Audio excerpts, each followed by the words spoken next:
ഇതൊരു സ്റ്റോറിക്ക് വേണ്ടി നമ്മളൊരു 3D ഉണ്ടാക്കിയതാണ്, ഒരു 3Dയിലോട്ട് കൺവേർട്ട് ആയതാണ്. അപ്പം അതൊരു എൻജോയബിൾ ആണെന്നുള്ളതാണ് കണ്ടിട്ടുള്ള ആൾക്കാർ പറയുന്നത്. ബാക്കി പ്രേക്ഷകരാണ് തീരുമാനിക്കേണ്ടത്. Of the best.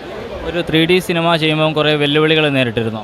ഇതാദ്യം ഒരു 3D സിനിമയായിട്ട് അല്ലായിരുന്നു, 2D ഫിലിമായിരുന്നു. പക്ഷെ നമ്മളൊരു 45 മിനിറ്റ്സോളം ആനിമേഷൻ ഇതിൻ്റെ അകത്ത് വന്നപ്പോൾ അതൊരു ഹൈബ്രിഡായി.